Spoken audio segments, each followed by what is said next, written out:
अस्सलामुअलैकुम प्यारे बच्चों कैसे हैं आप सब बच्चों। इस वीडियो में मैं आपको कुछ जनरल नॉलेज देती हूँ मुख्तलिफ चीज़ों के बारे में। हमारे जिस्म का सबसे बड़ा हिस्सा कौन सा है?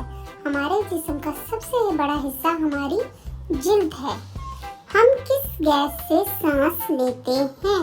तो बच्चों, हम ऑक्सीजन से सांस लेते हैं जो हमें पौधों से मिलती है। सूरज के गिर्द कितने सितारे मौजूद हैं? प्यारे बच्चों, सूरज के गिर्द कुल 8 सितारे मौजूद हैं। पौधे का कौन सा हिस्सा जमीन के अंदर होता है? ये तो बच्चों आपको पता होगा, जड़ें जमीन के अंदर होती हैं। और पौधे का कौन सा हिस्सा जमीन के बाहर होता है? तना। ये ऊपर वाला हिस्सा तना होता है। दिन के वक्त रोशनी कहाँ से आती है?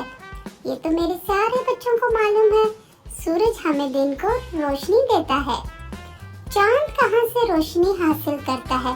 बच्चों आपको पता है, चांद की अपनी कोई रोशनी नहीं, ये सूरज से रोशनी लेता है। जमीन की शक्ल कैसी होती है? बच्चों, जमीन की शक्ल बिल्कुल आपके फुटबॉल जैसी होती है, यानी कि गोल। सोलर एनर्जी किसे कहते हैं? सूरज से हासिल होने वाली तवानाई को कहते हैं। बच्चों, कौन सा हिस्सा हमारे जिस्म का तवाज़ुन बरकरार रखती है? जो हमारी कमर की हड्डी, रीढ़ की हड्डी। पौधे जानदार हैं या बेजान?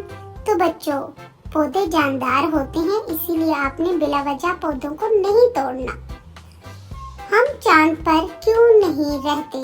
तो बच्चों, हम चांद पर इसलिए नहीं रहते, वहाँ हवा नहीं होती। इंसानी हाथ में कुल कितनी हड्डियाँ होती हैं? 27 हड्डियाँ। आप ये सवाल अपने बच्चों से, दोस्तों से पूछ सकते हैं। हम कौन से सितारे पर रहते हैं?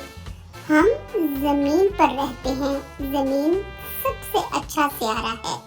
तो बच्चों, ये थी साइंस की चंद बातें। तो आपने मेरे चैनल को सब्सक्राइब करना है। अल्लाह हाफिज़ बच्चों।